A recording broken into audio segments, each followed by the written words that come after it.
Hi everyone. आज इस video में मैं बात करने वाली हूँ एक ऐसे डिसऑर्डर के बारे में जिसके लक्षण आपको एंजाइटी, डिप्रेशन में भी मिलेंगे।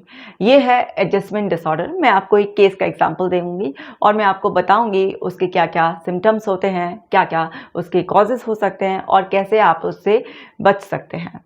तो चलिए इस वीडियो को शुरू करेंगे, लेकिन उससे पहले ऐप डाउनलोड कर लीजिए क्योंकि आपकी मेंटल हेल्थ के लिए इसमें breathing exercises, meditation and affirmations हैं। और साथ ही साथ आप मेरी masterpiece book dear depression let's break up पढ़ना चाहते हैं तो ज़रूर पढ़िए। तो चलिए शुरू करते हैं। ये है एडजस्टमेंट डिसऑर्डर के सिम्टम्स। मैं आपको पहले एक केस का थोड़ा सा एग्जाम्पल दे देती हूँ। एक लड़की न्यूली मैरिड, 2 महीने ही शादी को हुए थे, उसको नींद आनी ख़त्म होने लगी। पहले उसकी नींद डिस्टर्ब हुई, कम हुई और फिर उसके बाद ऐसा हुआ कि बिस्तर पर लेटने के 1-1, 2-2 घंटे बाद भी उसको नींद नहीं आती थी। बार बार रोना, छोटी छोटी बातों पर चिड़चिड़ा जाना, बहुत ज़्यादा परेशान होना और मन में सुसाइडल थॉट्स भी आने लगे। अब सब लोग बहुत ज़्यादा घबरा गए क्योंकि नई नई शादी हुई है और ये सब चीज़ें क्या हो रही हैं। और जब ये सब चीज़ें हुई और पता चला तो सबने सोचा ये डिप्रेशन में चली गई है और फिर डिप्रेशन की मेडिसिन भी स्टार्ट हो गई। लेकिन वो असलियत था एडजस्टमेंट डिसऑर्डर, क्योंकि इसमें जो लक्षण आते हैं वो डिप्रेशन और अदर डिसऑर्डर्स में भी आ सकते हैं। तो समझते हैं कि ये क्या क्या लक्षण आते हैं पहले और इसके क्या क्या रीजंस हो सकते हैं। देखिए, इसमें नींद आने में दिक्कत हो सकती है, किसी भी तरीके से दिक्कत, चाहे नींद आने में दिक्कत या बीच में नींद खुल जाना, साउंड स्लीप नहीं आना, सपने से चलते रहना, किसी भी तरीके की नींद की डिफ़िकल्टी हो सकती है। भूख कम हो सकती है आपकी, ऐसा लग रहा है जैसे बिल्कुल खाने का मन ही नहीं कर रहा है, ज़बरदस्ती खा रहे हैं आप। किसी चीज़ में कंसंट्रेट करने में बहुत दिक्कत हो सकती है, मतलब आपको ध्यान नहीं लगेगा, आपको लगेगा कि आप कहीं पर हैं, किसी के साथ हैं, कुछ काम कर रहे हैं, लेकिन आप कहीं खोए हुए हैं, दिमाग में विचार चल रहे हैं, आप बिल्कुल लॉस्ट हैं। इसी तरह से आपको ओवरवेल्म्ड लगेगा फील, कि छोटे छोटे काम भी ऐसे लगेंगे कि मैं नहीं कर पा रहे। कभी इमोशन से ओवरवेल्म फील होगा और कभी आप बहुत ज़्यादा रो सकते हैं, घबरा सकते हैं, किसी भी तरीके का ओवरवेल्मिंग फीलिंग, यानी कि मेरे से नहीं समझ में आ रहा है, संभालने में आ रहे हैं अपना जो भी आसपास सराउंडिंग में हो रहा है या मेरे इंटरनल वर्ल्ड में हो रहा है, संभाल ना पाने की जो इनकेपेबिलिटीज़ होती हैं वो महसूस होना। इसी तरह से आप सोशल ग्रुप से, मतलब कहीं पर भी, जैसे आप रिश्तेदारी में नहीं जाना चाहते हो, फ्रेंड से नहीं मिलना चाहते हो, या फिर आप अपने घर में भी हो तो अकेले अकेले अपने कमरे में बैठे हुए हो, कहीं से भी जो सोशली विड्रॉल है वो आपके अंदर सिम्टम के रूप में आ सकता है। इसी तरह से डेली जो एक्टिविटीज़ होती हैं, चाहे वो एक्सरसाइज करना हो, खाना पकाना हो, किसी के लिए पढ़ाई हो, कुछ भी हो, जो भी रूटीन की एक्टिविटीज़ हो सकती हैं, उसमें भी काम करने में मन ना लगना, दिक्कत आना, ये भी लक्षण आता है। इसी तरह से सुसाइडल थॉट्स या बिहेवियर भी, अटेम्प्ट जो है ना, उसके लक्षण भी देखे जाते हैं। जब कोई इंसान बहुत ज़्यादा परेशान हो जाता है और उसे लग रहा है कि कोई उसे समझ नहीं रहा है, उसके मन की स्थिति क्या है, उसको क्या दिक्कत आ रही है, तो इस तरीके के लक्षण भी लोगों में देखे जाते हैं। ऐसे ही अपना वर्क या इम्पॉर्टेंट, जो बहुत इम्पॉर्टेंट काम भी होते हैं, चाहे वो नौकरी पर जाना हो या फिर कोई भी और, जैसे फॉर एग्जांपल कोई बिल पे करना हो, किसी भी तरीके की रिस्पॉन्सिबिलिटी हो, उससे भी इंसान ना विड्रॉ करने लग जाता है। मतलब पता है, बिल्कुल क्लियर है कि ये बहुत ज़रूरी है, नहीं किया तो नुकसान हो जाएगा, लेकिन वो अपने इमोशंस पे इतना लॉस्ट हो जाता है कि वो भी करने का उसका मन नहीं करता है। इसी तरह से बहुत ज़्यादा चिंता करना, एंग्जाइटी फील होना, एंग्जाइटी के जो भी लक्षण हैं वो दिल की धड़कन बढ़ जाना, सांस लेने में तकलीफ़ होना, पेट खराब हो जाना, वो सब भी महसूस होते हैं। अक्सर बिन बात के भी रो जाना, अभी उस टाइम पर ऐसा कुछ चल नहीं रहा है लेकिन फिर भी एकदम से ओवरवेल्म होकर रो जाना, तो ये इस तरीके के कुछ कॉमन लक्षण देखे जाते हैं।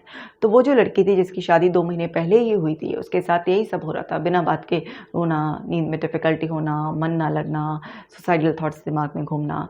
तो नेचुरली ये घबराने वाली बात होती है, क्योंकि अगर इस पर ध्यान नहीं दिया जाए और कुछ भी इस तरीके की मिसहैपनिंग हो गई तो वो खुद के, उस पर्सन के लिए भी और परिवार के लिए भी बहुत ज़्यादा मुश्किल और दुख की घड़ी आ जाती है। तो अब उस लड़की की डिप्रेशन की दवाइयाँ स्टार्ट हो गई थी, क्योंकि लक्षण वैसे से मिलते हैं और कई बार आपकी हिस्ट्री नहीं ली जाती है या आपसे आपके मन की बात नहीं पूछी जाती है, आप एक्सप्रेस नहीं कर पाते हो या पूछी भी जाए और आप कंफर्टेबल नहीं हो, नहीं बता पाते हो, तो एक्चुअल रीज़न नहीं पता चलता है। क्योंकि ये जो एडजस्टमेंट डिसऑर्डर के सिम्टम्स हैं, ये डिप्रेशन, एंग्जाइटी वगैरह से बहुत ज़्यादा मिलते हैं, तो कई बार ये प्रॉपर डायग्नोस होने से रह जाता है। तो वो लड़की जिसकी 2 महीने पहले ही शादी हुई थी, वो बहुत ही ज़्यादा परेशान थी।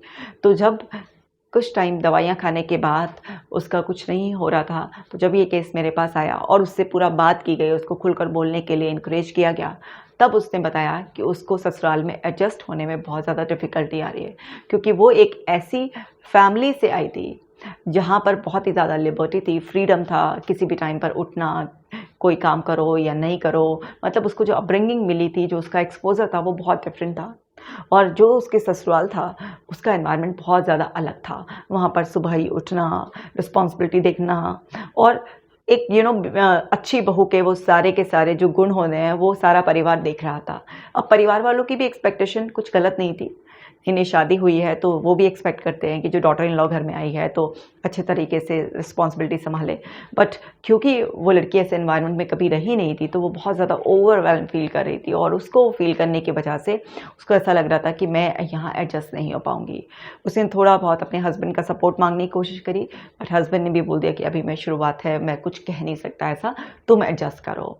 तो वो उसको ऐसा लग रहा था कि कोई उसे समझ नहीं रहा है और उसको सब लोगों से और उस एनवायरनमेंट से चिढ़ होती जा रही थी और बात यहाँ तक आ गई थी, तो उसको लग रहा था कि मेरी गलत जगह शादी हुई है, अब ना मेरे माँ बाप मेरा सपोर्ट कर रहे हैं, ना ही मेरा हस्बैंड मेरी सुन रहा है, तो इससे तो अच्छा है कि मैं सुसाइड ही कर लेती हूँ।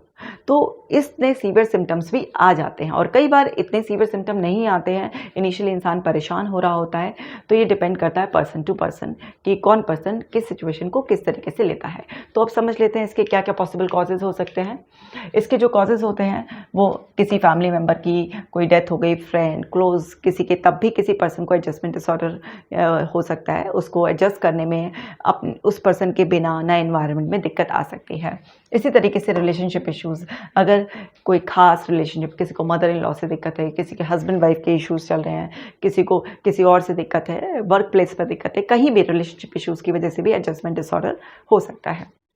इसी तरह से गेटिंग मैरिड या हैविंग अ बेबी, मतलब आपका जो है ना, जब शादी होने वाली होती है, शादी हुई होती है, तो उस टाइम पर भी लड़कियों को दिक्कत, जैसे इस केस में हुआ था, या फिर बेबी होने के बाद उस टाइम पर भी एडजस्टमेंट डिसऑर्डर आ सकते हैं। सीरियस कोई हेल्थ इश्यूज़ हो गए हैं या फिर स्कूल में दिक्कत, ये बच्चों को बहुत ज़्यादा होती है। कई बार ना बच्चों को स्कूल टाइम में इस तरीके से एडजस्ट करने में दिक्कत होती है किसी नई टीचर के साथ या फिर किसी क्लासमेट के साथ, तो वहाँ पर भी आते हैं। लेकिन वो सब लक्षण, क्योंकि एंग्जाइटी वगैरह से या बच्चों को नॉटी कह दिया जाता है, तो वो वहाँ पर ये डिसऑर्डर जो है इसके ऊपर ध्यान ही नहीं दिया जाता है। अच्छा, डिसऑर्डर भी ये ऐसा नहीं कि एक दिन आपको किसी इन्वायरमेंट में दिक्कत आई है या कोई छोटे मोटे 2-4 इंसिडेंट हुए हैं तो आप उसके बेसिस पर ये मान लें कि एडजस्टमेंट डिसऑर्डर है। ये दिक्कत थोड़ी लंबे समय तक चलनी चाहिए, क्योंकि डिसऑर्डर कहने के लिए किसी भी परेशानी का थोड़ा सा लंबा खिंचना चाहिए, तब हम कह सकते हैं कि हाँ भाई ये एडजस्टमेंट डिसऑर्डर है। और इसमें क्या होता है, एक पर्सन उस स्पेसिफिक एनवायरनमेंट में तो बहुत परेशान होता है, लेकिन जैसे उस एनवायरनमेंट को उसके लिए फेवरेबल कर दिया जाए, मतलब वहाँ से वो सारे जो स्ट्रेसर्स हैं उसके हटा दिए जाएँ, लोग बदल जाएँ, जो उसकी रिस्पॉन्सिबिलिटीज़ हैं वो हटा दी जाएँ, मतलब उसका एनवायरनमेंट चेंज करते ही वो अपने आप ही ठीक हो जाता है। ये सारे जो लक्षण आ रहे होते हैं ये गायब होने लग जाते हैं। और समझ लेते हैं इसके क्या क्या कॉजेज़ और हो सकते हैं।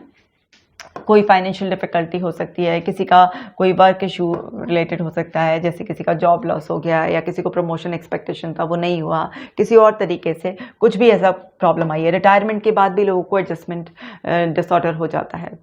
इसी तरीके से किसी भी ऐसे एनवायरनमेंट में रह रहे हैं जहाँ आसपास बड़ा थ्रेट है, मतलब आपका नेबरहुड भी अच्छा नहीं है, तो वहाँ पर भी एडजस्टमेंट डिसऑर्डर डेवलप हो सकता है आपको।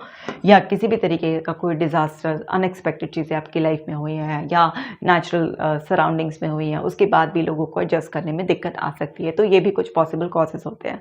बट इस डिसऑर्डर की जो खासियत है वो ये है कि जैसे इन्वायरमेंट फेवरेबल होता है, जैसे ही लोग आपके सपोर्ट में आ जाते हैं और जैसे ही आपको ये एक सेफ्टी मिल जाती है कि हाँ, अब जो मेरा मेन स्ट्रेसर था वो जा रहा है, गायब हो रहा है, तो आपके सिम्टम्स जो है ना अपने आप ही गायब होने लगते हैं। मीन्स आप नेचुरली बिना किसी दवाई के, बिना किसी बहुत ज़्यादा एक्सटर्नल हेल्प के आप ठीक होना स्टार्ट हो जाते हैं। लेकिन कई बार ये समझने में ही टाइम लग जाता है और फिर इसके लक्षण इतना ज़्यादा बढ़ जाते हैं कि आपको साइकोलॉजिकल हेल्प की ज़रूरत पड़ती ही पड़ती है। इसमें फर्स्ट जो है वो साइकोलॉजिकल हेल्प का, सीबीटी थेरेपी का, थेरेपिस्ट का इंपॉर्टेंट रोल है। और कई बार अगर सिम्टम्स बहुत ज़्यादा वर्स्ट हो जाते हैं तो फिर डेफिनेटली आपको मेडिसिन की भी नीड पड़ जाती है। लेकिन अल्टीमेटली इशू को रिजॉल्व करने के लिए आपको फिर से काउंसलिंग का ट्रीटमेंट ही लेना पड़ेगा। तो समझते हैं कि आप घर पर बैठे हुए क्या कर सकते हैं। इमोशनल सपोर्ट बहुत ज़्यादा ज़रूरी होती है। ऐसे में लोगों को इमोशनल सपोर्ट नहीं मिल पाती, क्योंकि सब लोग ना सीधा रेडीमेड लेक्चर देने लग जाते हैं कि प्लीज़ एडजस्ट कर लो। इसमें कौन सी बड़ी बात है, दूसरे लोग भी तो एडजस्ट कर लेते हैं, तुम ही से एडजस्ट नहीं हो रहा है, तुम ही को दिक्कत आ रही है और किसी को तो कोई दिक्कत नहीं आ रही है। तो इस तरीके का क्लैरिफिकेशन किसी को, या इस तरीके का कोई भी आपसे जो है ना रीजनिंग नहीं चाहिए होती है, उस पर्सन को इमोशनल सपोर्ट चाहिए होता है। मीन्स उसको आप एक्सप्रेस करने दें, उसको एम्पैथाइज करें कि अगर उसको ऐसा फील हो रहा है तो वाकई ही कुछ रीजंस हैं जिसके बेसिस पर उसको फील हो रहा है, एंड उसके हिसाब से उसको, ऐसा नहीं है कि उसकी हाँ में हाँ मिलानी है, लेकिन उसके हिसाब से उसको थोड़ा सा सुनकर, समझकर, काम कर और उससे एक डिफरेंट एंगल पर बात की जाए, उसको इमोशनली सपोर्ट किया जाए कि ठीक है, तुम्हारा पॉइंट ऑफ व्यू डिफरेंट है, मेरा डिफरेंट है, औरों का डिफरेंट है, but emotionally we are connected, हम एक दूसरे के साथ हैं।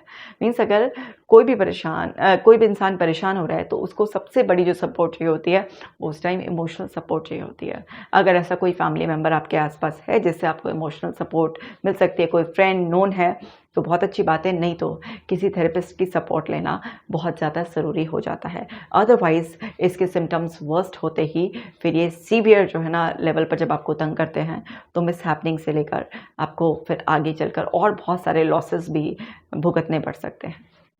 इसी तरह से आपको कोशिश करनी चाहिए कि अपने नॉर्मल रूटीन पर लौटने की कोशिश करें। मतलब अगर किसी पर्टिकुलर प्लेस से, पर्सन से आपको दिक्कत भी है, लेकिन कोशिश करें कि वो दिक्कत होते होते भी अपना नॉर्मल रूटीन जो है ना कंटिन्यू करें। क्योंकि अगर आप अपना नॉर्मल रूटीन कंटिन्यू करेंगे तो उससे क्या होगा कि आपको वो जो बॉदरेशन है वो इतना सीवियर लेवल पर नहीं होगी कि आपके सिम्टम इतने वर्स्ट हो जाएंगे कि आपको मेडिकेशन की नीड पड़ेगी, या फिर आपके अंदर इस तरीके के सुसाइडल सिम्टम्स डेवलप हो जाएंगे। आपको समझना है कि नॉर्मल रूटीन फॉलो करने से, एक डिसिप्लिन्ड लाइफ जीने से बहुत सारी प्रॉब्लम्स तो अपने आप ही खत्म हो जाती हैं। तो कोशिश करें कि ऐसे टफ टाइम में भी थोड़ा अपना नॉर्मल रूटीन फॉलो करें। एक आध दिन नहीं हो पाया है तो कोई बात नहीं, then get back to your normal routine.